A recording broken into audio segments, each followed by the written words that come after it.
Hi friends, hello students. Aman Gupta mathematics and physics classes में आपका पुनः स्वागत है। आज मैं आप लोगों के लिए एक महत्वपूर्ण टॉपिक लेकर आया हूं। टॉपिक को बताने से पूर्व स्टूडेंट्स एंड फ्रेंड्स, आपसे मेरा आग्रह है कि अगर आपने मेरा यूट्यूब चैनल अभी तक सब्सक्राइब नहीं किया है तो प्लीज़ आप चैनल को पहले सब्सक्राइब कर लें। सब्सक्राइब बटन के बगल में एक बेल आइकन होगा, उसे टच करना मत भूलिएगा। आपको सब्सक्राइब करने के लिए इसलिए कह रहा हूँ ताकि मैं जो भी वीडियो इस YouTube के माध्यम से अपलोड करूँ उसका नोटिफिकेशन आपको पहले प्राप्त हो जाए। फ्रेंड्स एंड स्टूडेंट्स, मेरे द्वारा यह बताया गया topic board exam class 12th के लिए एक महत्वपूर्ण टॉपिक है और साथ ही साथ जो विद्यार्थी या जो स्टूडेंट्स IIT, PET, PMT अर्थात नीट की तैयारी कर रहे हैं उनके लिए भी यह टॉपिक अत्यंत ही महत्वपूर्ण है। स्टूडेंट्स, इस टॉपिक के पूरे डेरिवेशन में आप कई फार्मूला देखेंगे जिन फार्मूला के तहत आपके न्यूमेरिकल क्वेश्चंस सॉल्व होते हैं। तो फ्रेंड्स, टॉपिक के अंत में मैं आपको कुछ न्यूमेरिकल क्वेश्चन भी उससे संबंधित सॉल्व करूंगा। तो आइए चलते हैं आज के टॉपिक में। स्टूडेंट्स एंड फ्रेंड्स, हमारा जो आज का टॉपिक है वो है यंग के प्रयोग में फ्रिंज की चौड़ाई, अर्थात फ्रिंज की चौड़ाई के लिए फार्मूला या सूत्र। स्टूडेंट, तरंग प्रकाशिकी अर्थात वेव ऑप्टिक्स का ये चौथा पार्ट है। मेरे द्वारा निर्मित ये इस चैप्टर का चौथा वीडियो है। आपसे एक अनुरोध और करूँगा कि इस टॉपिक को आप पूरे अंत तक देखिएगा, मतलब मेरे सारे वीडियो को आप अंत तक देखेंगे तो ही आपको टॉपिक और उसके अंदर की समस्त प्रश्नों के उत्तर आपको समझ में आएंगे। चलिए दोस्तों, आते हैं फ्रिंज की चौड़ाई में। दोस्तों, फ्रिंज की चौड़ाई क्या होती है इसके बारे में मैंने इससे पहले वाली कक्षा में आपको बताया था कि दीप्त और अदीप्त दो प्रकार की फ्रिंज व्यतिकरण के फलस्वरूप बनते हैं और अदीप्त फ्रिंज या दीप्त फ्रिंज दोनों की चौड़ाई जो होती है वो बराबर होती है। तो इसकी चौड़ाई कितनी होती है और कैसे हम उसका वैल्यू फाइंड कर सकते हैं, इसके लिए मैं आपको एक डेरिवेशन आज सॉल्व कर रहा हूँ इस वीडियो के माध्यम से, उस पर ध्यान दीजिएगा। डेरिवेशन बताने से पहले दोस्तों मैं आपको डायग्राम के बारे में बता दूं कि इसमें एक लाइट सोर्स होता है S, जिससे कुछ डिस्टेंस पर S1 और S2 दो स्लिट रखते हैं। ये दोनों स्लिट एक दूसरे के संपाती होंगे जिनमें दो नैरो होल होते हैं और इस स्लिट S1 और S2 से इक्वल डिस्टेंस पर एक पर्दा XY को हम रख देते हैं जिसके ऊपर दीप्त और अदीप्त फ्रिंज प्राप्त होती है। स्टूडेंट्स एंड फ्रेंड्स, ध्यान रखिएगा, ये जो लाइट सोर्स S है वो वहाँ से जो प्रकाश हम स्लिट S1 और S2 पर डालेंगे वह प्रकाश एक वर्णी होनी चाहिए, अर्थात मोनोक्रोमेटिक लाइट होनी चाहिए, तभी आपको दीप्त और अदीप्त फ्रिंज ज्ञात होंगे। स्टूडेंट्स, ध्यान देने योग्य बात यह है कि स्लिट S1 और S2 के बीच का जो डिस्टेंस होता है वो स्मॉल d मान लिया जाता है और स्लिट S1 और S2 से पर्दे की जो डिस्टेंस होता है वो कैपिटल D मान लेते हैं। स्टूडेंट्स, अब चलते हैं अपने डायग्राम के ऊपर और डेरिवेशन पर। स्टूडेंट्स, यहाँ S एक लाइट सोर्स है, S1 और S2 दो स्लिट हैं और इनसे कुछ डिस्टेंस पर XY पर्दा है जिस पर्दे पर जेलेटिन की परत लगी हुई है। इस पर्दे पर ही फ्रिंज दीप्त और अदीप्त फ्रिंज हमें प्राप्त होते हैं। स्टूडेंट्स, हम मान लेते हैं कि स्लिट S1 और S2 से इसकी दूरी, पर्दे की दूरी कैपिटल D है। स्लिट S1 और S2 के बीच की दूरी स्मॉल d है। ठीक है दोस्तों, और स्टूडेंट्स, S1 और S2 के बीच मध्य में कोई बिंदु है, मान लेते हैं वो पॉइंट है O। तो S1 O और H2O का जो डिस्टेंस होगा वो इक्वल होगा। S1 और H2 के बीच का डिस्टेंस D है, तो S1O का डिस्टेंस D/2 और H2O का भी डिस्टेंस D/2 हो जाएगा। ध्यान देंगे, बहुत ही इम्पोर्टेंट है दोस्तों। और स्टूडेंट्स, मैं फिलहाल इसको मिटा रहा हूँ, बाद में रिप्रेजेंट करेंगे। अब दोस्तों क्या करेंगे कि एक लाइट रेज S से इस O पर या स्लिट S1 और S2 पर आपतित करेंगे। वो लाइट सोर्स से लाइट की जो वेव होगी वो S1 से XY पर और S2 से भी XY पर्दे पर या पर्दे के किसी एक बिंदु पर आपतित होंगे। स्टूडेंट्स, हमने एक रेखा, परपेंडिकुलर रेखा या लाइन खींच दिया है O और O डैश, जो पर्दा XY को O डैश पर, मध्य बिंदु O डैश पर काटता है। स्टूडेंट्स, पॉइंट O डैश का डिस्टेंस S1 से और डिस्टेंस S2 से, स्लिट S1 से डिस्टेंस O1 का और स्लिट S2 से डिस्टेंस O1 का या O डैश का बराबर होगा। तब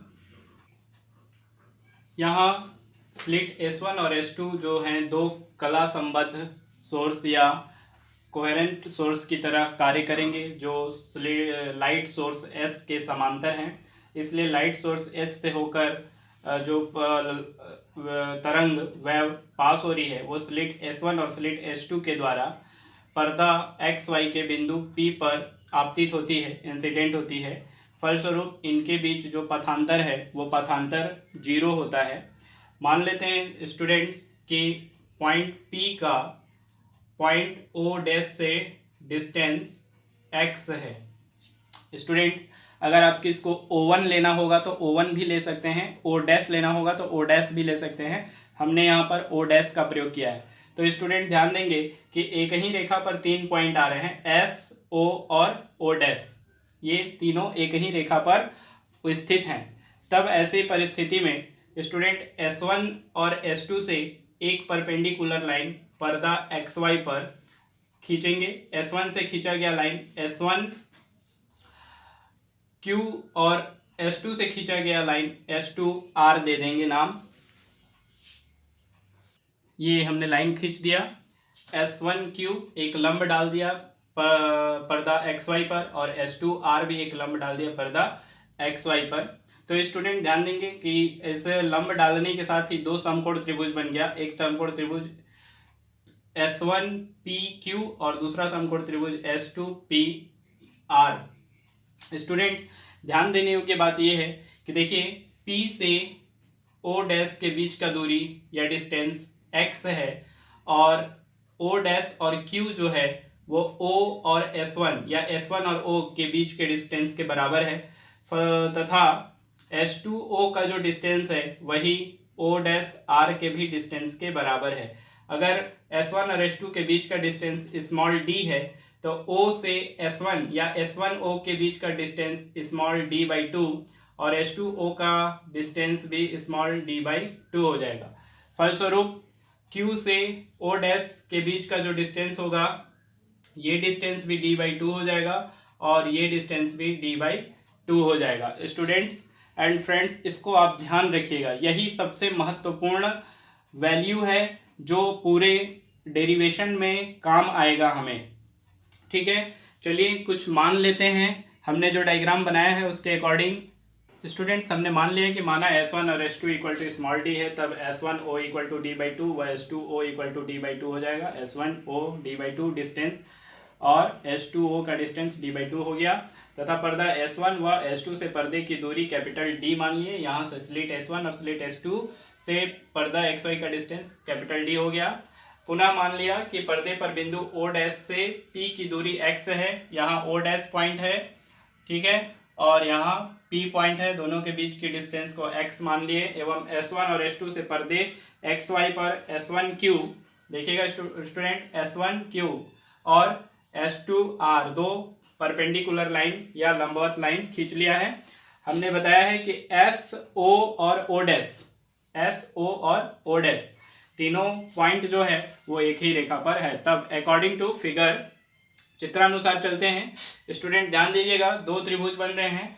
तो सबसे पहले हम लोग P और Q का वैल्यू हमको पता नहीं है। इसी प्रकार O डैश R की वैल्यू तो पता है, बट P से R की वैल्यू हमें पता नहीं है। तो सबसे पहले जिनका वैल्यू इस डायग्राम के अकॉर्डिंग हमें पता नहीं है, उसका वैल्यू फाइंड कर लेते हैं। स्टूडेंट्स आप ध्यान देंगे, P और Q की वैल्यू फाइंड करने के लिए यहाँ से पी क्यू इक्वल टू हमें O डैश P जिसकी वैल्यू x है में से O डैश Q जिसकी वैल्यू d/2 है को घटा देंगे। घटा इसलिए रहे हैं क्योंकि P और O डैश बड़ा है, लार्ज है, किसकी तुलना में? O डैश Q की तुलना में, O डैश Q की तुलना में। इसलिए बड़ी संख्या में से छोटी संख्या को घटा रहे हैं। तो ये वाली वैल्यू से हमको PQ की वैल्यू आ जाएगी।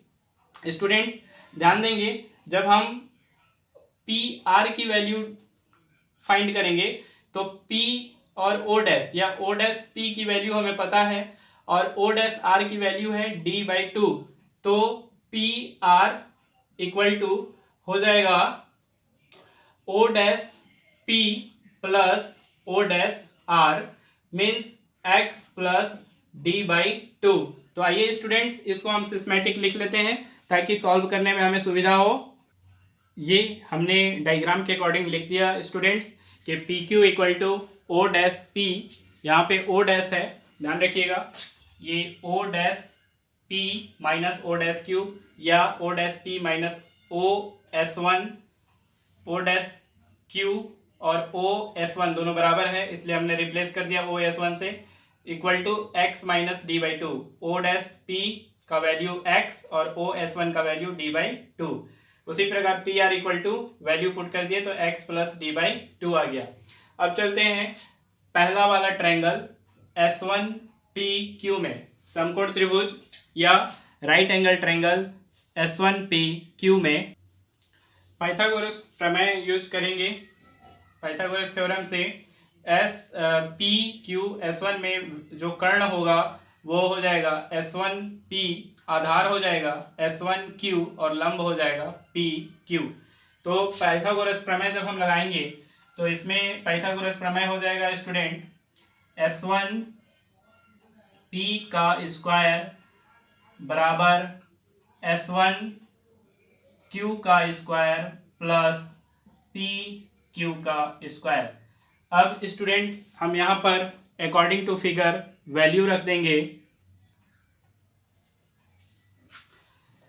S1P का स्क्वायर इक्वल टू S1Q का स्क्वायर के प्लेस पे कैपिटल D का स्क्वायर प्लस PQ की वैल्यू हम लोग निकाले हैं x माइनस d/2, तो यहाँ पर हो जाएगा x माइनस d/2 का होल स्क्वायर। स्टूडेंट्स इसको हम दे देंगे इक्वेशन नंबर फर्स्ट। अब सेकंड त्रिभुज चलेंगे। अकॉर्डिंग टू सेकंड वो है हमारे पास PS2R, जिसमें कर्ण जो है वो S2P है, आधार S2R है और लंब PR है। तब वैल्यू रखेंगे समकोण त्रिभुज के अकॉर्डिंग, हो जाएगा students S2P square equal to S2R square के प्लेस पर कैपिटल D का स्क्वायर प्लस PR के प्लेस पर हो जाएगा x प्लस d/2 का whole square, means x plus d/2 का होल स्क्वायर। इसको दे देंगे इक्वेशन नंबर 2।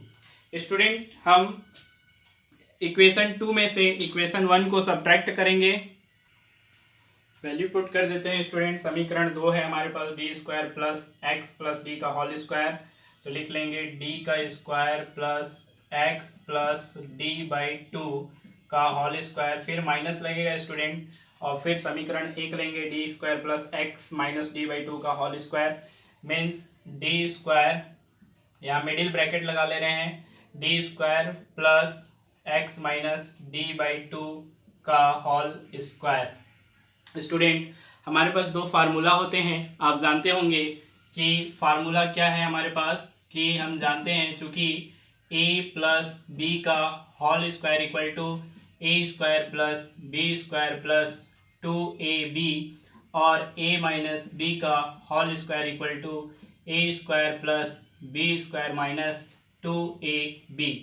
तो स्टूडेंट्स यहाँ पर a प्लस बी का फार्मूला लगेगा और यहाँ पर a माइनस बी का फार्मूला लगेगा। उससे पहले हम लोग ब्रैकेट को तोड़ लेते हैं।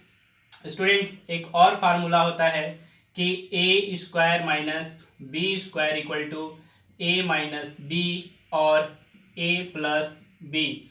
तीसरा फार्मूला हमको इसलिए लिखना पड़ गया स्टूडेंट्स क्योंकि यहाँ पे देखिए h2p का स्क्वायर माइनस s1p का स्क्वायर है, अर्थात a square minus b square है। तो इसको हम a माइनस बी और a प्लस बी में तोड़ देंगे। आइए ऊपर वाले लाइन को चलते हैं। h2p का square minus s1p square equal to d square plus x plus d by 2 का whole square minus d square plus और माइनस का मल्टीप्लाई करेंगे तो माइनस हो जाएगा x माइनस डी बाई 2 का whole square. Students d square यहाँ positive है और डी स्क्वायर यहाँ नेगेटिव है, इसलिए ये दोनों कट जाएंगे। अब जो बचेगा उसको उतार देते हैं स्टूडेंट हल करके, इसको तोड़ देते हैं। ये टूट जाएगा तो हो जाएगा X square plus D square by 4 plus 2 into X into D by 2। देखिएगा student A square plus B square plus 2ab, तो a की जगह पे x है, b की जगह पे d बाई 2 है, इसलिए a square x square plus b square की जगह पे d स्क्वायर बट्टा 2 का स्क्वायर मतलब 4 प्लस 2ab। ठीक है, अब आते हैं यहाँ पे माइनस, इसके बाद फिर ब्रैकेट रखेंगे। ये हो जाएगा X square plus D square by 4 और minus 2 into X into D by 2, ये ब्रैकेट हो जाएगा। स्टूडेंट्स आपको स्पष्ट दिख रहा होगा और उम्मीद करता हूँ कि आगे समझ जाएंगे, फिर भी मैं हल कर दे रहा हूँ। स्टूडेंट्स हो जाएगा एक्स स्क्वायर प्लस डी का पावर 2/4 मतलब डी स्क्वायर अपॉन 4 प्लस, यहाँ देखिए स्टूडेंट 2 से 2 कैंसिल हो जाएगा तो केवल एक्स डी बचेगा, माइनस ये माइनस का अंदर में मल्टीप्लाई करेंगे तो जो प्लस मार्क होगा वो माइनस हो जाएगा और जो माइनस मार्क होगा वो प्लस हो जाएगा स्टूडेंट। तो यहाँ हो जाएगा X square plus minus minus d square by 4 फिर माइनस माइनस प्लस। स्टूडेंट्स ये 2 और ये 2 नॉमिनेटर डिनोमिनेटर कट जाएंगे तो हमारे पास बचेंगे एक्स डी। अब देखिए स्टूडेंट यहाँ पे बहुत सारी चीज़ें कटेंगी, जैसे यहाँ एक्स स्क्वायर माइनस है, यहाँ एक्स स्क्वायर प्लस है तो ये कैंसिल हो जाएगा। डी स्क्वायर बाई 4 माइनस में है, डी स्क्वायर बाई 4 प्लस में है तो ये भी कैंसिल हो जाएगा, काट देते हैं इसको। ठीक है, अब हमारे पास क्या बच गया student, x D plus x D, यहाँ पे x into D plus x into D. Student अगर आप मैथमेटिक्स में एक्सपर्ट हैं, आप अच्छे से जोड़ घटाव गुणा भाग जानते हैं तो आपको इतना ज़्यादा सॉल्व करने की ज़रूरत नहीं पड़ेगी। आप डायरेक्ट ऊपर फार्मूला लिखकर डायरेक्ट नीचे का आंसर लिख सकते हैं। स्टूडेंट हम ऊपर चलते हैं, स्पेस हमारे पास कम है इसलिए हमें कुछ रफ करना पड़ेगा। Student s2p square minus s1p square बराबर xd प्लस xd और xd को ऐड कर देंगे तो हो जाएगा 2xd। ठीक है स्टूडेंट, हमें LHS में जो s2p square minus s1p square दिख रहा है इसको हम तोड़ेंगे तो टूटेगा s2p minus s1p into s2p plus s1p। Students हमने फार्मूला पर इसको तोड़ दिया है। अब यहाँ से हम क्या करते हैं कि पथांतर फाइंड करते हैं, इसलिए लिखते हैं कि पथांतर s2p minus s1p equal to, ये जो टर्म दिख रहा है स्टूडेंट उसको RHS में ट्रांसफ़र कर देंगे तो 2xd अपॉन हो जाएगा s2p प्लस s1p 2xd। यहाँ है student s2p minus s1p। Students ध्यान दीजिएगा s2p और s1p दोनों के बीच का डिस्टेंस हम माने थे कैपिटल D और इनके बीच पथांतर 0 था, इसलिए इस डिफरेंस में वैल्यू नहीं रखते हैं, डायरेक्ट हम रख देते हैं S2P minus S1P equal to 2XD upon place में S2P के प्लेस में भी D और S1 प्लेस में भी D। तो ये हो जाता है 2XD अपॉन 2D। स्टूडेंट 2 और 2 कैंसिल हो जाएगा तो बचेगा हमारे पास S2P minus S1P equal to XD upon capital D। ये जो फार्मूला आएगा स्टूडेंट, इसको दे देंगे हम इक्वेशन नंबर 3। यहाँ पर S2P माइनस S1P जो है स्टूडेंट, इसको पथांतर कहते हैं। क्या कहेंगे? पथांतर, पथ में अंतर। स्टूडेंट यहाँ से हम लोग दीप्त फ्रिंज और अदीप्त फ्रिंज के लिए व्यंजक प्राप्त करेंगे। ये फार्मूला जो है वो इम्पॉर्टेंट फार्मूला है, इसको आप नोट करिएगा। हमने इसे स्पेशल डब्बे में बना दिया है ताकि ये आपको पता चल जाए कि यह इम्पॉर्टेंट फार्मूला है। आइए दीप्त फ्रिंज के लिए चलते हैं। स्टूडेंट पिछले क्लास में हमने आपको बताया था, जब हम यंग का द्विलिष्ट प्रयोग double slight experiment of young समझा रहे थे, तो बताए थे कि अधिकतम तीव्रता के लिए व्यतिकरण करने वाली तरंगों के मध्य पथांतर जो होता है वो λ/2 का समगुणक होता है, और अदीप्त फ्रिंजों के लिए अधिकतम तीव्रता में जो पथांतर होगा वो λ/2 का विषम गुणक होगा या होता है। तो हम समगुणक और विषम गुणक के आधार पर समीकरण 2 को हल करेंगे। तो हो जाएगा हमारे पास students XD upon capital D equal to 2n into λ/2। Students and friends, यहाँ जो n है, n के लिए आप रख सकते हैं 1 2 3, मीन 0 से स्टार्ट होता है, 0 1 2 3 4 5 6 अनंत तक रख सकते हैं। तो स्टूडेंट ध्यान देंगे कि यहाँ डिनोमिनेटर का 2 और नोमिनेटर का 2 कैंसिल हो जाएगा। ये जो d दिख रहा है, ये d इधर आ जाएगा पक्षांतर होके नोमिनेटर में। तो हमारा टर्म जो बचेगा वो बचेगा, एक लाइन इसको सॉल्व कर लेते हैं स्टूडेंट, फिर बताते हैं। XD upon capital D equal to n lambda upon n lambda, only n lambda होता है, n लैम्डा। अब स्टूडेंट ये d ऊपर चला जाएगा, यहाँ से हम स्मॉल x का वैल्यू ज्ञात करेंगे, तो हो जाएगा या x equal to n lambda into capital D और अपॉन में स्मॉल d आ जाएगा। ये वैल्यू हो जाएगा स्टूडेंट इक्वेशन नंबर 4। ये भी दीप्त फ्रिंज के लिए इम्पॉर्टेंट वैल्यू है, इसको ध्यान रखिएगा। चलते हैं अदीप्त फ्रिंज के लिए। पिछली कक्षा के अनुसार अदीप्त फ्रिंज की जो परिभाषा थी उसमें हमने पढ़ा था कि न्यूनतम तीव्रता के लिए व्यतिकरण करने वाली तरंगों के मध्य पथांतर λ/2 का विषम गुणक होता है, अर्थात XD पथांतर upon capital D equal to 2n-1 into λ/2, जहाँ n इक्वल टू 1 2 3 रखेंगे आप, तो प्रथम तरंग का फ्रिंज, द्वितीय तरंग का फ्रिंज, तृतीय तरंग का फ्रिंज प्राप्त होगा। अदीप्त फ्रिंज में 0 तरंग का फ्रिंज नहीं प्राप्त होता है दोस्तों, परंतु दीप्त फ्रिंज में 0 फ्रिंज प्राप्त होता है या 0 दीप्त फ्रिंज प्राप्त होता है। चलिए आते हैं, इसके अकॉर्डिंग x की वैल्यू यहाँ हो जाएगी, x इक्वल टू d का ट्रांसफर कर देंगे तो 2n-1 into lambda upon lambda into d हो जाएगा, और λ/2 था तो पूरे का अपॉन में 2 इंटू d होगा। ये फार्मूला अदीप्त फ्रिंज के लिए आएगा स्टूडेंट्स एंड फ्रेंड्स, इसको दे देंगे इक्वेशन नंबर 4। अब यहाँ से हम लोग फ्रिंज की चौड़ाई के लिए निकालेंगे। फ्रिंज की चौड़ाई के लिए जब निकालेंगे तो हमने आपको फ्रिंज की चौड़ाई की परिभाषा बताया था कि दो दीप्त और किन्हीं दो दीप्त के बीच में एक अदीप्त फ्रिंज होती है, उसी प्रकार दो अदीप्त फ्रिंजों के बीच में एक दीप्त फ्रिंज होती है। ठीक है स्टूडेंट, तो दीप्त या अदीप्त दोनों फ्रिंजों की जो चौड़ाई है वो बराबर होती है। ठीक है, तो आइए सबसे पहले चलते हैं दीप्त फ्रिंज की चौड़ाई के लिए सूत्र।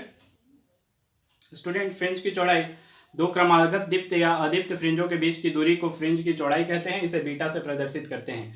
स्टूडेंट्स, मानते हैं कि माना nवी और n+1वीं दीप्त फ्रिंजों को या दीप्त फ्रिंजों की केंद्रीय दीप्त फ्रिंज से दूरी xn तथा xn+1 है, तब समीकरण 3 जो इक्वेशन 3 है हमारे पास फ्रेंड, उसकी सहायता से हो जाएगा xn equal to n lambda d upon small d, और इसी को हम लोग लिख सकते हैं दूसरा टर्म लिख सकते हैं n+1 के लिए कि xn+1 equal to n+1 into lambda d upon small d।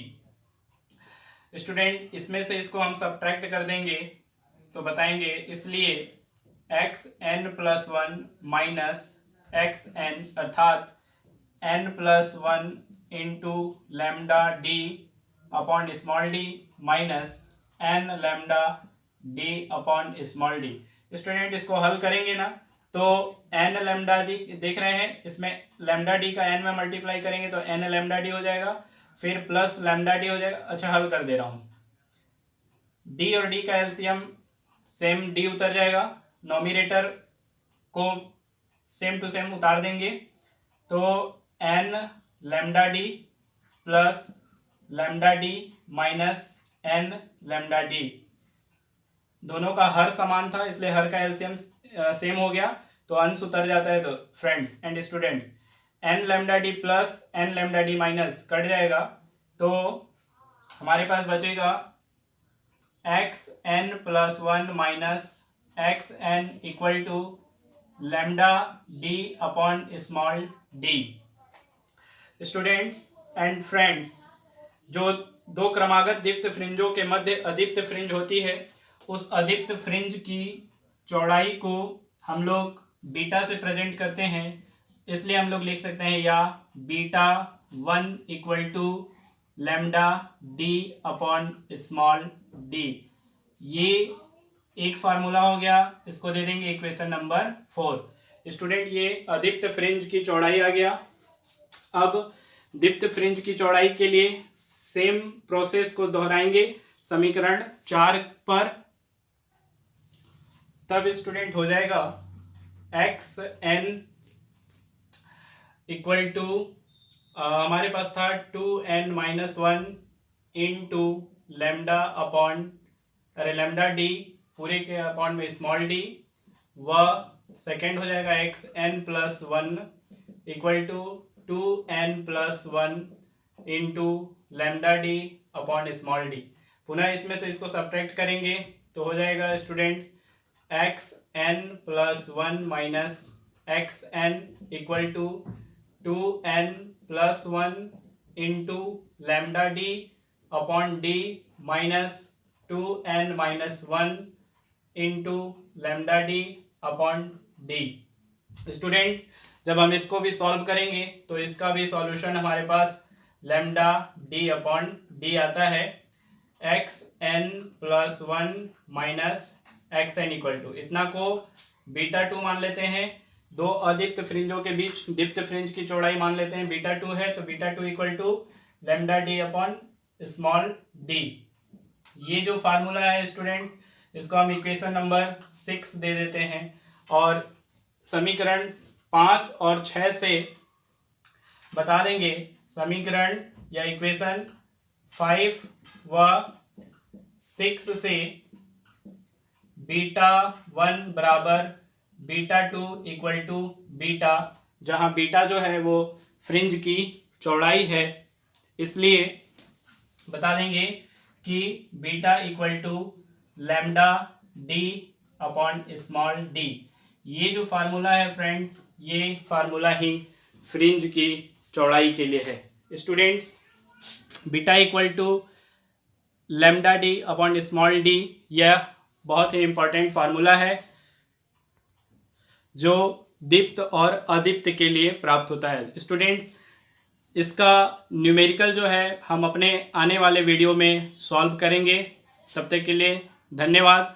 आप मेरे वीडियो को पूरा देखिए, अंत तक देखिएगा और अच्छा लगे तो मेरे वीडियो को शेयर ज़रूर कीजिएगा। कमेंट करके बताइएगा स्टूडेंट्स एंड फ्रेंड्स कि यह वीडियो आपको कैसा लगा।